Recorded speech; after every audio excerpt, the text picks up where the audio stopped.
Breaking news. Kasita owulira akagambo breaking news nga sinnagenda mu maaso nkusaba teekako share button tambuza video. Oluvannyuma lwa Robert Kyagulanyi Ssentamu Bobi Wine okuvaayo n'akola statements bbiri. Zino statements zenjogerako zakyusizza ekibalo kya gavumenti ya Mwami Museveni. Wetwogerera essaawa zino bassebo ne bannyabo.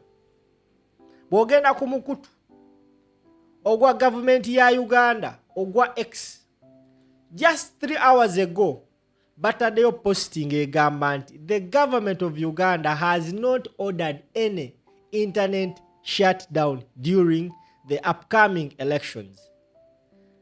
Claims suggesting otherwise are false, misleading and intending to cause unnecessary fear and tension among the public. Njagala video eno ogiwa obudde ogiwulire n'obwegendereza kubanga njagala nkutemere ensonga zino. Onoogenda ova ku video eno nga wallahi atagitegedde olina obuzibu. Kati vuga video. Nabagamba kasita nkube kooti eno. Eno ekooti nagigula papasire ku mukolo gwa muganda wange gwe njagala ennyo era njiwa ekitiibwa. Bwe mba nga ngiggyeeyo omanye video eba ya nsonga. Njagala ogivuge ogitambuze buli munnayuganda amanye. Robert Kyagulanyi Ssentamu Bobi Wine yavaayo just a few days ago n'ategeeza bannayuganda buli munnayuganda downloading application emanyikiddwa nga BitChat. Oba tonna downloading BitChat nkukkiriza sooka oveeko ogenda ogidownloading ogenda tusanga tugenze mu maaso. N'abagamba nti gye tugenda okukozesa mu biseera by'akalulu because tukimanyi gavumenti egenda kuggyako intaneti. Ono Kyagulanyi Ssentamu Robert Bobi Wine atadde gavumenti wabadde ng'agyagala. Now, a few hours ago, abasajja bakoze a public statement. Ne bagamba nti fact check, no internet shutdown. Tebagenda kuggyako internet. Kino kikoleddwa oluvannyuma lw'olunaku lw'ejjo Kyagulanyi Ssentamu Robert Bobi Wine okuwandiikira omukulu amanyikibwa nga Elon Musk eyavuddeyo n'ategeeza nti yajje internet ya Starlink mu ggwanga Uganda. N'amuwandiikira n'amugamba ebigambo bye yamugambye. I strongly believe mwenna mwalabye post eyo. Era bwe tuwogerera gwe ssebo bannya bandaba post eyo yagowinze viral as in real viral. Yatambudde nga bw'okiwulira. Gwe ssebo bannyabo atulaba bwe tuwogerera post eyo eyina retweets 3,000, eyina reactions kankulage waneeno, eyina reactions 47,000 yeyo post omukulembeze gye yakoze olunaku lw'ejjo. Now akulembera ekitongole ky'ebyempuliziganya mu ggwanga Uganda omukulu amanyikibwa nga Nyombi Tembo avuddeyo just a few minutes ago n'akikkaatiriza wamu nti bannayuganda internet tegenda vaako. Naye njagala owulirize bulungi nnyo. Nja kusiba akakadde kamu gwe munnayuganda ndaba internet eno we batagijjaako. Njagala odde ommanyi kano ka video katereke. After the government of Uganda tweeting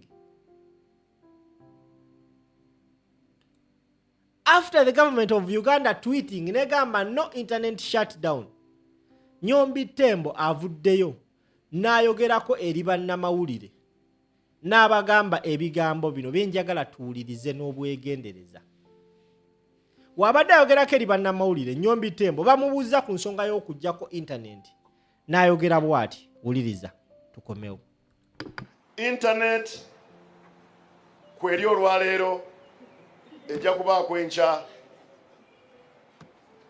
ejja kubaako luli, sirina yaŋŋambye ti internet eveeko. Mbagambye nti abantu abasobola okuŋŋamba nti internet eveeko n'empuliriza n'enkola assessment n'endagira eveeko bali basatu. Mmwe ba consumer betuweereza muyinza okugamba nti abaaye internet ereese obuzibu. Ba operators bannannyini makampani ago oba gavumenti. Kwabo abasatu teri yaŋŋambye mukama oba loudly oba officially nti neeteeketeeka okujjako ki internet. Kati nganze sisobola kudda wano nga regulator nemba speculative ti internet egenda kola ki egenda kuvaako. N'olwekyo internet kweri era mbagambye ti bwe wabaawo ekijja okugisaako internet feke nnyini nze kennyini nja kukomawo wano mbabuulire lwaki internet evuddeko bwe kiba bwekiri naye sinnakiraba temumanyi egudde bugenzi. Alright, omukulu amanyikibwa nga Nnyombi Tembo ategeezezza eggwanga nti internet kweri. Internet weba yakuvaako abantu babika bisatu be bayinza omulagira internet eveeko. Njagala owulirize bulungi. Agambye asooka be ba consumer baffe. Nga mu mazima agaddala waliwo consumer asobola okukera ku makya n'agamba internet eveeko, abo tubajjeemu. Abookubiri be ba service providers. Let's be realistic. Waliwo service provider asobola okugamba banne nkoyo okukola ssente mu nzigyeko, abo tubajjeeko. Owookusatu ye gavumenti. Nga kino ekintu yakakikola emirundi esatu mu kaseera k'okulonda. Now, olejja kwebuuza lwaki Government of Uganda has posted negamba nti no internet shutdown. Ajja kikubuuza. Era abasinga babadde batandise jubilate nga tebagenda tujjako internet. Era ojja kgenda ku mikutu egyenjawulo ogenda wulya ba regime propagandists nga bagamba tewali kujjako internet. They have already started jubilating. This is a move to downplay you. Gwe munankyukakyuka ndabawuliriza kanonono. Abaana bangi babadde batandise okweteekateeka okuyiiya avenues of how they are going to share information during times nga bajjeko internet. Kati wova n'ogamba abantu nti tebagenda kujjako internet ng'oposize n'ogamba Government of Uganda n'eposika n'egamba tewali kujjako internet. Omwana abadde atandise okuzimba amagezi n'obwongo obw'okuba ne internet agenda relucting agambe, agenda abeera reluctant agambe tebagenda gijjako. Njagala osooke weebuuze lwaki bagobye Starlink mu Uganda? Because they knew nti we bajjako internet yaabwe aba Starlink basigala balina. Kati gwe muna Uganda omujjagujagu abadde ayiiya any means because newe banajjako internet. They are Ugandans who are going to stay connected. Kino nkikukakasa. Kati we bakikola ne bagamba tegenda vaako oli abeera reluctant n'akivaako. Now, omukulembeze Robert Kyagulanyi Ssentamu Bobi Wine yamanya nti bagenda kujjako internet. N'agamba abantu bannaaye buli omu afune BitChat. BitChat teyeetaaga internet. Okuva weyayogera ekigambo BitChat kitadde panic mu basajja. Abasajja panic yabakutte. Bakola statement ku statement. Now, ono omukulu Nnyombi Tembo akulira Uganda Communications Commission abuuziddwa ku nsonga ya BitChat azzeemu bw'ati. Tambuza video. BitChat erememba kya musannyo eyo tugimanyi, mbategeeza nti tugimanyi bulungi. BitChat ekosa Bluetooth ena protocol gye bayita Nostrum gyekozesa okosa unlicensed spectrum amayengo getawa license okola bu communication meters 100 mita 2 tugimanyi. Woyagala kukozesa eyo okumenya amateeka tojja kusobola kukikola kubanga tugimanyi. Nabagambye nga regulator nze nsinga okuba n'abakugu mu byempuliziganya mu ggwanga mu ekyo nkibagambye ddala nkiddemu. Nina abakugu bangi nnyo ba software engineers ne ba electrical engineers eyo babimanyi nnyo babisoma nnyo babimanyi. So ekyo kireme kuba kya musannyo ekya BitChat tukimanyi nnyo n'okusinga abakibagamba. So there's no problem. Yeah. Okay, oyo y'omwami amanyikibwa nga Nnyombi Tembo akulira UCC, Uganda Communication Commission. Ategeezezza n'agamba nti abagenda okukozesa BitChat tugimanyi era tusobola ogijjako.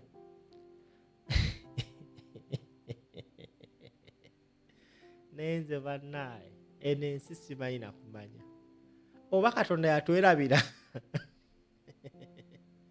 Kubanga abasajja abakulu batandise olowooza nti tuli basimu. Now wali otuddekawo ne weebuuza lwaki Kyagulanyi Ssentamu Robert Bobi Wine Mitembo alemedde ku bannayuganda ku ky'okudownloadinga application emanyikiddwa nga BitChat. Now this is the funny truth. The truth is internet egenda kugibwako. That is a fact. Like it or not, kabakulimbe kabakubuzebuze, they must switch off the internet. Mu mbeera yonna. If Tanzania switched off its internet mu biseera by'okulonda, and nkugamba bino ebigambo, egenda kuswitchingibwa off 3 days to elections, togeza n'owakana. Just saba bulamu, Katonda akuwa obulamu. Ennaku z'omwezi 5. Ennaku z'omwezi 5. Ennaku z'omwezi nga 12 ne 13 suubira okuba nti Uganda tejjaba na internet. Ekyo nkigambye. Because okugijjako bajja gijjako ate nga bagenda gijjirako mu mateeka. Nnyombi agambye abantu 3 abasobola omulagira okujjako internet. Ba consumer yeffe, ba service provider ya MTN, Airtel, blah blah blah, then government. Fera tulina nsonga lwaki tugisaako internet. Neither the consumers, the service providers, they have no reason whatsoever to switch over to order the switching off of internet. And of course, the government has a reason, and a sounding genuine big reason as to why they want the internet to be shut down. First and foremost, they want to control the flow of information. Gwe okuva ne bagamba tebagenda kujjako internet ekigumaza 5.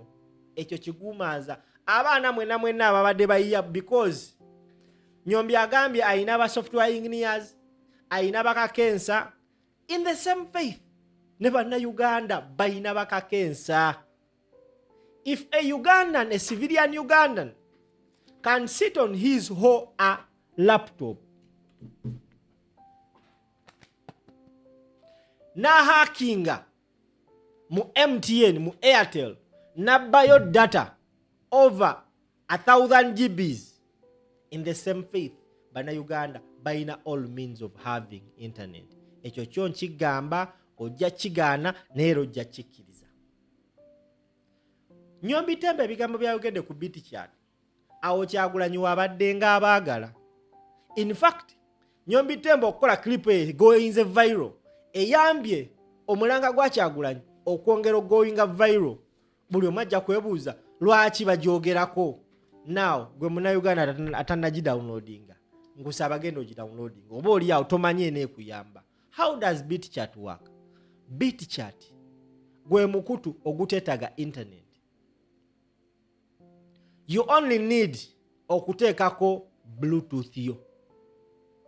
Woteekako Bluetooth yo, ogenda kubanga osharinga, osobola ocommunicatinga oba okusharinga information with the people in a radius of 100 meters. 100 meters gwebala ekisaawe ky'omupiira nti omuntu abeera ku ggolo eri naawe oli ku yeeno, oba osobola omusharingira. Kati wabawo omuntu omulala era ali ku ggolo, kuva ggolo yeeyo n'ogenda maaso ng'ali within that radius of 100 meters, oba ogenda banga omusharingira naye, it is going to be a chain. Gwe kasita osanga omuntu ng'ali online, musindikire that information. Trust me, it is going to move. Now, how is it going to work? Nti wetambula information yeyo nga buli munnayuganda at least 3/3 of Uganda nga balina BitChat nga bali connected, ebe esobola otambula n'efuluma abweru w'eggwanga. singa information ene egwa mu Kenya, egwa mu Tanzania, egwa mu Rwanda, people are going to spread it all over the world. Imagine okute clip ng'omusajja abba luba ng'omusajja akuba omuntu n'ogisharing nga n'etambula, babeera bagifuna. Okategedde gwe muganda wange. Now gwe wenna atulaba, internet egenda kugibwako mu Uganda, naye ku border za Uganda n'ensi endala internet egenda sigalako. Uganda has control over those service providers be balinako mandate, abalina license okugaba internet, kugeza nga MTN, nga Airtel, akina zonna telecommunication bazinako control, they can shut down omulongooti. Naye nkikakasa nga Elon Musk waina Starlink, there is somewhere somehow ewali internet gye tugenda ofuna. Sisobola kigamba kati, nyinza okubanga sikimanyi, nyinza okubanga nkimanyi naye nga nkisirikidde, naye gwe just know flow of information this time round is going to be as much easy as the internet is on. Nze ekyo nkigamba, ekyo kikakasiza era nkikutegeeza gwandaba. Lwaki totambuza video eno? Gitambuza ensi egifune, bampita musipo. Ate naddala nabagaye munneegendereze nnyo nga nkubya akakooti kano. Ngenda nokakuba nnyo ku nnaku zino, ngenda tutandika okukambala. Gwe Kasonda banga nkakubye nga nsibye eppeesa lya wano wakati, omanya olina kukola kimu kutambuza information. Kooti enyuma nnyo ng'erimu kasente, teekamu 10,000 omala olugyeyo oluddize nannyini waalwo. Alinamu ku sente naawe mpa oba olina, sina buzibu kuba nange siinaamu. Tambuza video.